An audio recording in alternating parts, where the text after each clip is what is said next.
Whether you own an Xbox or not, what's just been exposed about the brand should terrify all gamers. The recent Xbox leaks have pulled back the curtain on something far more dangerous than a corporate blunder. They've revealed just how little the world's biggest tech companies actually care about the people who play their games. According to Bloomberg's Jason Schreier and Dina Bass, Microsoft's chief financial officer Amy Hood imposed a demand that Xbox deliver profit margins of 30%, a figure so absurd that even the most successful publishers in the industry rarely touch it. This proves that the company's priorities no longer lie with players, but solely with shareholders and spreadsheets. When the hollow pursuit of quarterly growth replaces creativity, risk, and long-term vision, you can quickly begin to see why the future becomes so bleak. For decades, gaming thrived because of risk takers, developers who spent years crafting worlds that might not make money straight away, but pushed the medium forward.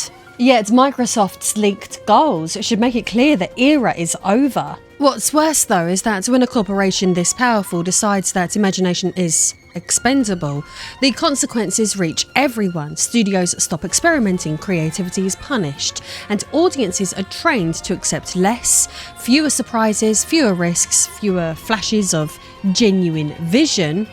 Yeah, we all suffer. So bearing this in mind, this isn't just another console war story, it's a warning about what happens when a technology company stops caring about the people who play its games. Because once profit completely replaces passion, we stop mattering altogether. I am Lady Decade, and if you want games to be made by those who love them and not by those who exploit them, then hit that subscribe button, because this is just the beginning. AAA gaming today often feels less like entertainment and more like a coordinated effort to see just how far they can push us before we finally snap. Every new release comes with another layer of manipulation, overpriced deluxe editions, cynical battle passes, unfinished launches padded out with microtransactions, all designed to squeeze every last penny out of players who just wanted to enjoy a good game. It's a machine built to fleece us while pretending it's doing us a favour, but thankfully not every corner of the industry has fallen that far. There are still incredible honest games out there that are worth your playtime. And even better than that, I know where you can find them for next to nothing.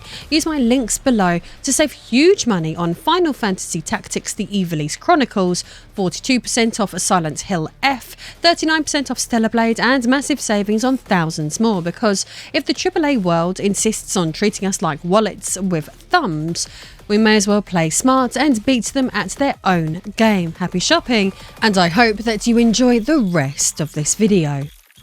Inbound.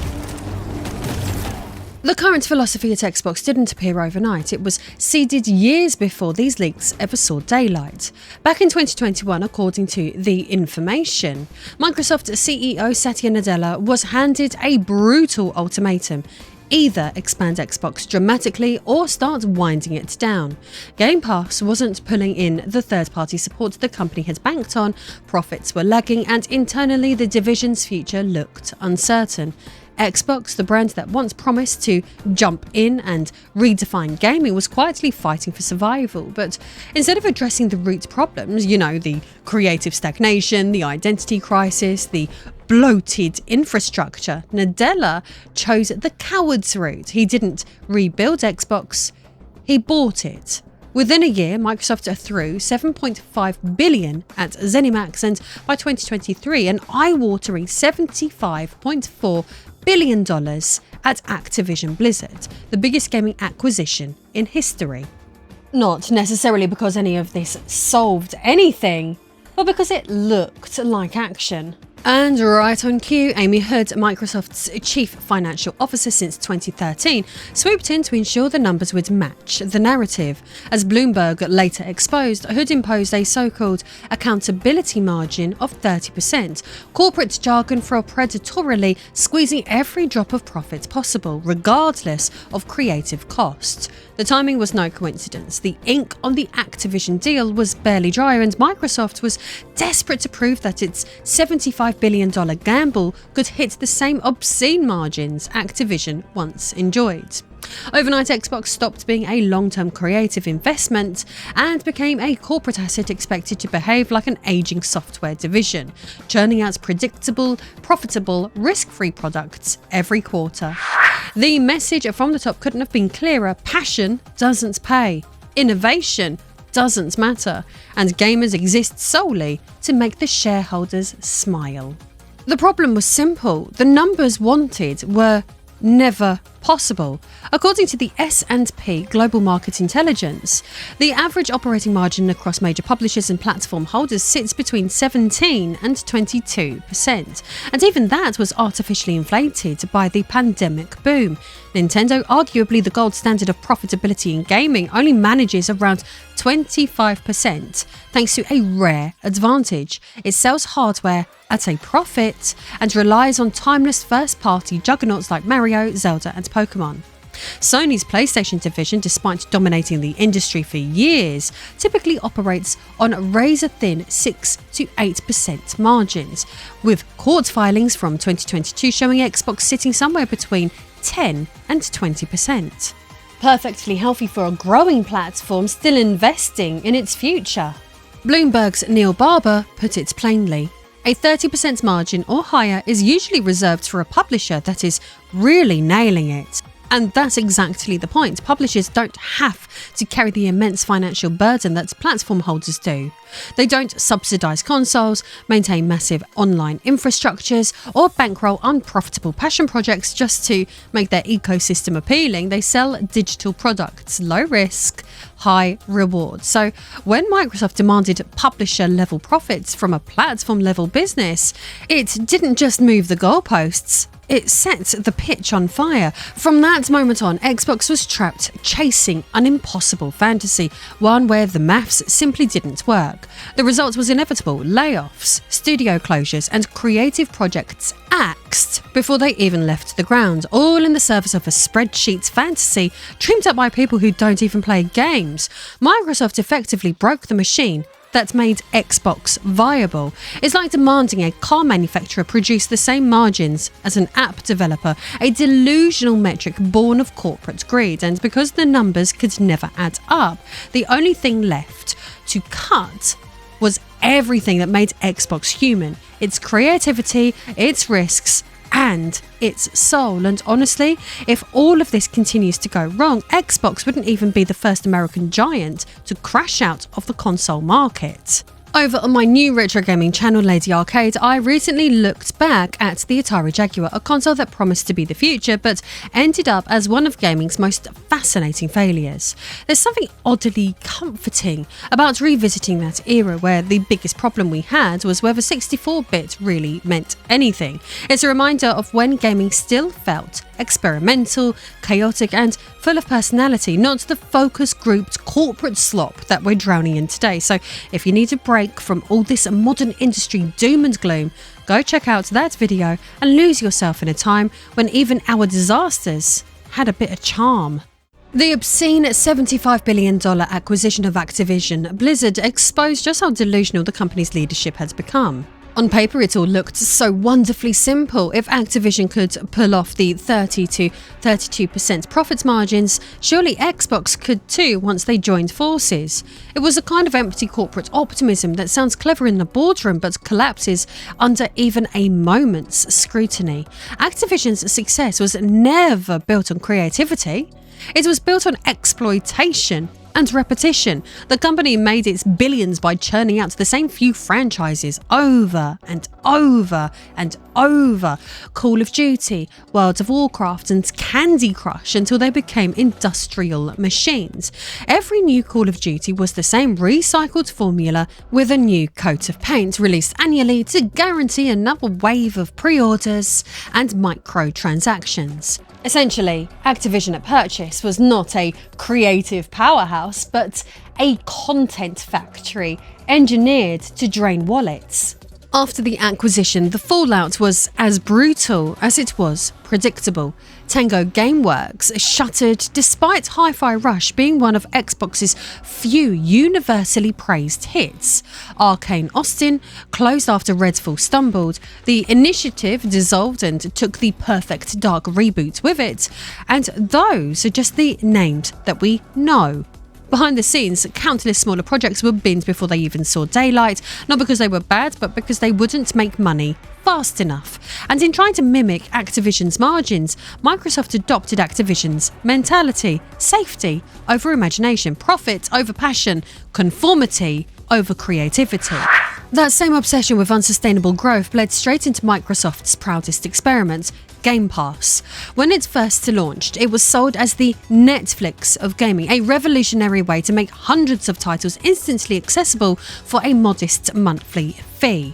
For a brief shining moment, it looked like the future. Subscriber numbers soared, journalists hailed it as the industry's next great innovation, and Microsoft paraded it as proof that they were leading gaming's evolution. But by mid-2025, the illusion shattered.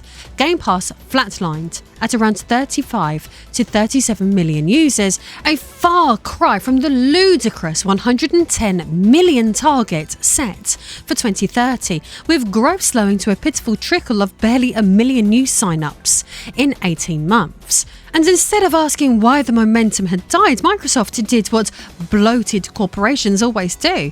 They doubled down.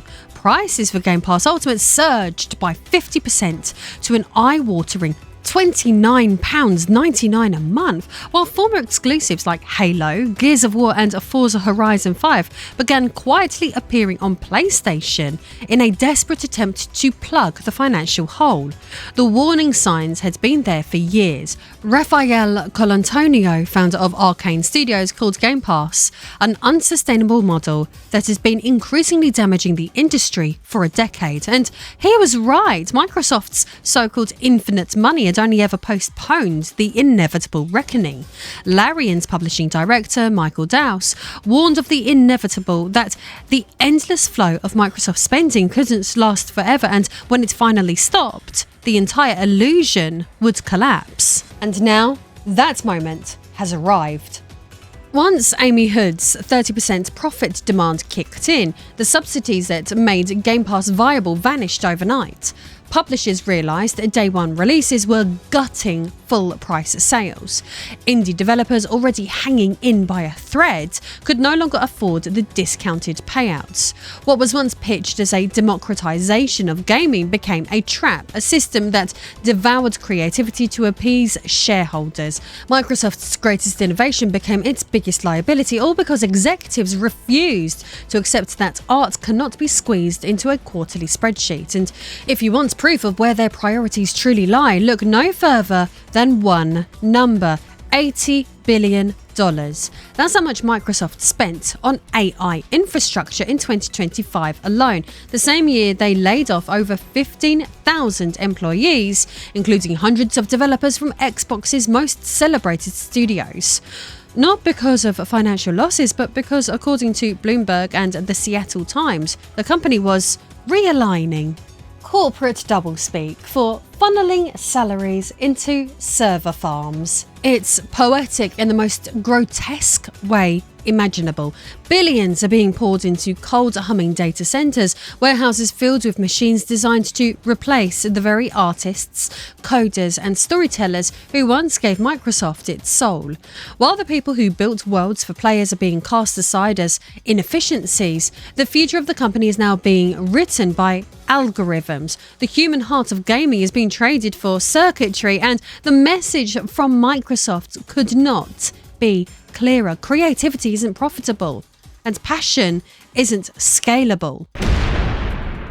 Satya Nadella loves to boast about ushering in what he calls the AI-first era, proudly painting Microsoft as the vanguard of artificial intelligence. But the hypocrisy could not be more blatant. In its blind scramble to build machines capable of simulating creativity, Microsoft has gutted the real thing: It's a very cruel irony, really. They're pouring billions into teaching algorithms how to think like artists, while firing the actual artists who made their company matter in the first place. Every designer, every coder, every artist Microsoft has cast aside represents a story that will now never be told, a world that will never exist, a sequel that will never come to bloody life. In chasing a future built on machine learning, Microsoft has shown us exactly what it values. Not the dreamers who make games, but the systems that will one day attempt to replace them. And if you want proof of the damage, just look at the numbers. Xbox's hardware revenue has plunged by 29% for 2 consecutive years. Consoles sit gathering dust, software sales have flatlined, and consumer faith in Xbox as a platform is evaporating faster than ever. What was once a household name for innovation is now a brand people associate with cancellations, layoffs, and broken promises. Microsoft's answer? To wave the white flag and call it strategy. The company's new multi-platform push, releasing former exclusives on PlayStation, is surrender dressed up as progress. Xbox president Sarah Bond insists it's a reflection of where the players are, but the truth is much simpler. There aren't enough players left. After all, you can't sell exclusives when no one's buying the hardware. And while this unfolds, Microsoft has the audacity to raise developer kit prices by a third, from $1,500 to $2,000. It's pocket change to mega publishers, but for mid-tier and indie studios, that's a death sentence. These are the developers who take creative risks, who make the kinds of games that remind us why we fell in love with this medium, and now they're being priced out of existence. Microsoft's message is loud and clear. If you're not guaranteed a profit, you don't belong. The company that once promised to empower creators has turned its back on them. And if that doesn't make you angry, it really should. This is how a death spiral starts. Fewer consoles in homes means fewer developers willing to take the risk of investing in the platform. Fewer developers means fewer games worth buying a console for. Fewer games means even lower hardware sales, and the whole thing feeds on itself until the ecosystem simply collapses. Every desperate attempt to protect short-term profit margins only speeds up the rot, and while those numbers slide further into the red, the human cost continues to pile up. Since early 2024, over 15,000 people across Microsoft have lost their jobs. Thousands of them being from the gaming division. Higher margin opportunities became the new euphemism for creative death. Entire studios were erased under that slogan, yet somehow, even as livelihoods vanished and beloved teams were disbanded, the public message from the top remained grotesquely upbeat. During the July 2025 layoffs, Phil Spencer sent out a company-wide memo insisting that our platform, hardware and game roadmap have never looked stronger. Imagine reading that after being told you no longer had a job, a PR line written for investors, delivered to the very people who built the games that made Xbox matter. The memo leaked within hours, and it became the perfect symbol of how utterly disconnected Xbox's leadership had become from the human beings holding the brand together. But the cruelty doesn't stop there. In the same financial year that saw tens of thousands thrown out of work, Satya Nadella's total compensation rose to $96.5 million, a 22% increase, the biggest of his entire tenure. That single pay rise could have paid the annual salaries of over 100 developers, the people who actually make the products his company profits from. Instead, it went straight into the pockets of the scumbag presiding over the carnage. It's hard to think of a clearer portrait of corporate decay. Those at the top are rewarded for destruction, while those at the bottom pay the price for it. Every dismissal tears away another piece of institutional memory, another spark of creative brilliance, another fragment of what made those studios special. Microsoft no longer measures success by what it creates, but by how many people it can afford to lose. And gamers will feel every last consequence of it. This is about way more than just brand loyalty or a console war anymore. If Xbox continues down this path, PlayStation will be left standing alone in the traditional console market, and history tells us exactly what happens when one company holds all of the cards. Prices climb. Innovation stalls, risk disappears. Without real competition, even the best companies grow complacent, and the games that we love become safe, predictable, and lifeless. So what we are seeing isn't just the fall of Xbox, it's the slow, quiet suffocation of an entire medium. Worse still, Microsoft's obsession with 30% margins isn't staying confined to Xbox. It's spreading like a virus through the wider gaming industry. Other publishers are already watching, taking notes and preparing to mimic it. They'll see Xbox's temporary profit spikes not as the desperate flailings of a corporation in crisis, but as proof that ruthless efficiency works. And that's when the real damage begins. We'll get more sequels, more remakes, and fewer new ideas. Games will balloon in length, not because developers have more to say, but because every extra hour is another excuse to sell you a battle pass, a loot box, a cosmetic skin. This is how creativity dies, not in a single scandal or collapse, but through the slow suffocation of imagination under the choking weight of financial optimization. So, to reiterate, the downfall of Xbox isn't just bad news for its loyal fans, it's a flashing red warning light for everyone who cares about gaming as an art form. Sony will have less reason to need to take risks. Nintendo can remain comfortably insular, forever recycling its past glories. And the major publishers will standardize everything around the safest possible return. We'll get the same experiences over and over and over again, rebranded, repackaged, and resold as nostalgia. All while the sense of wonder that once defined gaming quietly rots away. Of course, caught in the middle of this implosion are the players.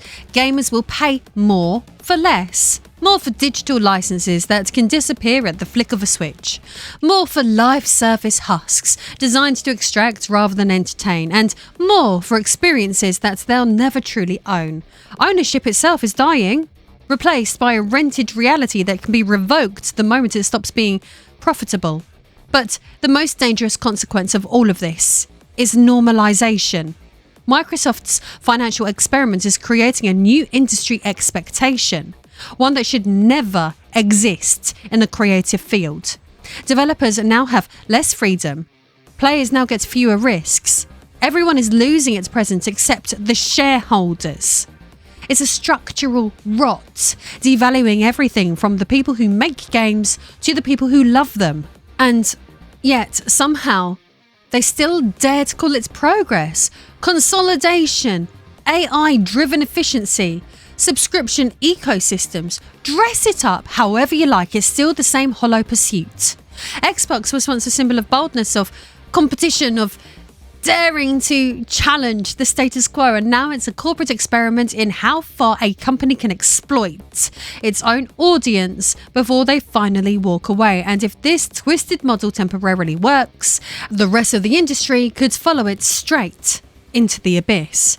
So yes, this should terrify gamers, because the very survival of gaming as a creative medium depends on companies remembering that imagination matters more than short-term margins.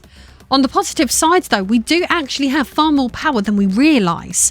We can demand sustainability, honesty and artistry. We can refuse to accept a future where every innovation is treated as a financial risk that must justify itself by next quarter's profits. Because once creative ambition is replaced by financial engineering, the industry will stop building worlds for us to explore and start building systems designed only to keep us spending.